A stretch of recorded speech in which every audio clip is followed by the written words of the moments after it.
Hi అండి, అందరికీ నమస్తే. నేను మీ Haritha Mohan. Welcome to my channel RJ tasty treats.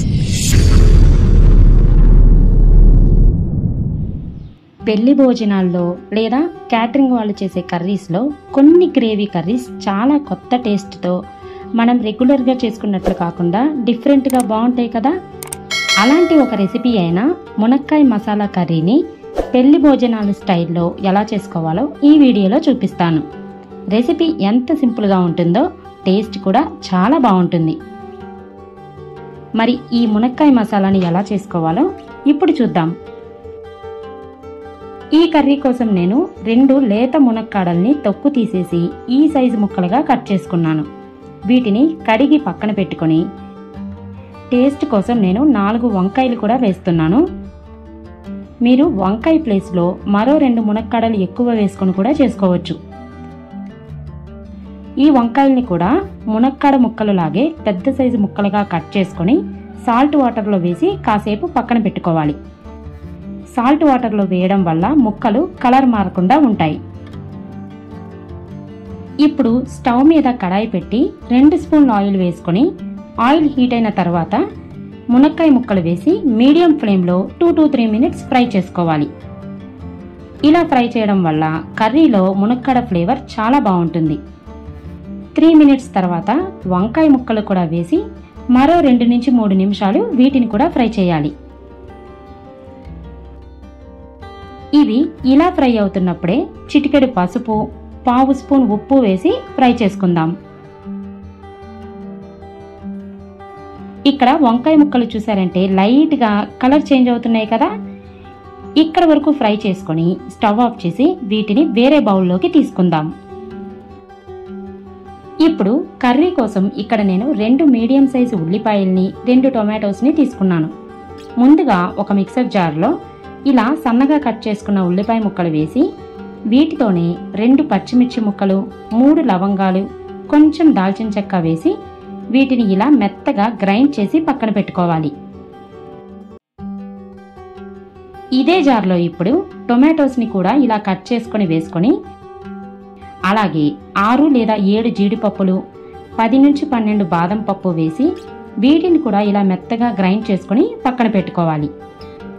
ఈ మునక్కాయ మసాలా కోసం ఇప్పుడు స్టవ్ మీద కడాయి పెట్టి 5 స్పూన్ల ఆయిల్ వేసుకొని ఈ ఆయిల్ హీట్ అయిన తర్వాత 1/2 స్పూన్ జీలకర్ర, 1/2 స్పూన్ సాయమినపప్పు, 1/2 స్పూన్ ఆవాలు వేసుకొని వీటిని కాస్త ఫ్రై చేసి ఇందులోనే ఇప్పుడు 2 రెమ్మల కరివేపాకు, 2 ఎండుమిర్చి కూడా వేసి ఫ్రై చేసుకుందాం. ఈ పోపు ఇలా ఫ్రై అయిన తర్వాత 1/2 స్పూన్ పసుపు, 2 స్పూన్లు కారం వేసుకొని ఇవన్నీ కలిసేలా బాగా కలుపుకొని ఇందులో ఇప్పుడు ఉల్లిపాయ పేస్ట్ని వేసుకుందాం. దీన్ని ఇలా కలుపుకుంటూ మాడిపోకుండా ఫ్రై చేసుకోవాలి. త్వరగా వేగడం కోసం మధ్య మధ్యలో మూత పెట్టుకుంటూ చేసుకుందాం. ఈ ఆనియన్ పేస్ట్ ఇలా ఫ్రై అవుతున్నప్పుడే 1 స్పూన్ అల్లం వెల్లుల్లి పేస్ట్ కూడా వేసి ఇది కూడా పచ్చివాసన పోయేంత వరకు ఫ్రై చేయాలి. ఇవన్నీ కూడా ఖచ్చితంగా మీడియం ఫ్లేమ్లో మాత్రమే చేసుకోవాలి. ఇక్కడ చూసారంటే ఆనియన్ పేస్ట్ ఫ్రై అయ్యి లైట్గా ఆయిల్ సెపరేట్ అవుతుంది. ఇప్పుడు టొమాటో ప్యూరీని కూడా వేసుకొని ఇది కూడా బాగా ఫ్రై చేయాలి. ఇందులోనే రుచికి సరిపడా సాల్ట్ వేసుకొని 2 to 3 మినిట్స్ ఫ్రై చేసుకుందాం. మునక్కాయలు ముందుగా ఫ్రై చేస్తున్నప్పుడు సాల్ట్ వేసాం కదా, కాబట్టి ఇక్కడ సాల్ట్ వేసేటప్పుడు కొంచెం చూసుకొని వేసుకోండి. 3 మినిట్స్ తర్వాత 1 గ్లాస్ వాటర్ వేసి బాగా కలుపుకోవాలి. ఇప్పుడు ఫ్రై చేసిన మునక్కాడ వంకాయ ముక్కల్ని వేసుకొని వీటిని బాగా మగ్గించాలి. మూత పెట్టుకొని ఇలా మధ్య మధ్యలో కలుపుకుంటూ అడుగంటుకోకుండా ఫ్రై చేయాలి. ఇవి మగ్గుతున్న కొద్దీ గ్రేవీ బాగా చిక్కబడి చక్కగా ఉడుకుతుంది. చూసారు కదా, వాటర్ కొంచెం కొంచెంగా ఇంకిపోయి గ్రేవీ చిక్కబడడం స్టార్ట్ అయింది. ఆయిల్ ఇలా సెపరేట్ అవ్వడం స్టార్ట్ అయిందంటే కర్రీ ఆల్మోస్ట్ రెడీ అయిపోయినట్లే. ఇప్పుడు కర్రీని ఒకసారి బాగా కలిపి 1/2 స్పూన్ కసూరి మేతి వేసుకోవాలి. కసూరి మేతి వేయడం వల్ల కర్రీ టేస్ట్ ఎంత డిఫరెంట్గా ఉంటుందో కర్రీ టెక్స్చర్ కూడా అంతే పర్ఫెక్ట్గా ఉంటుంది.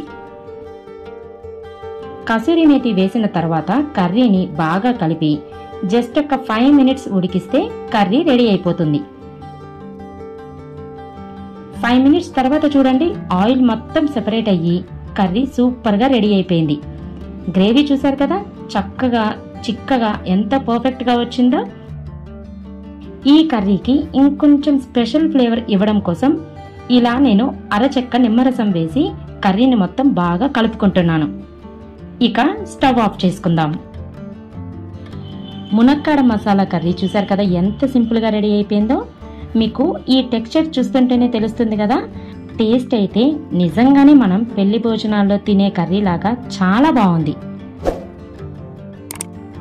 మీరు కూడా ఇలా ఒక కొత్త టేస్ట్తో తినాలంటే ఈ రెసిపీని యాజ్ ఇట్ ఈస్ ఇలానే ఫాలో అయ్యి చేశారంటే పర్ఫెక్ట్ టేస్ట్తో వస్తుంది.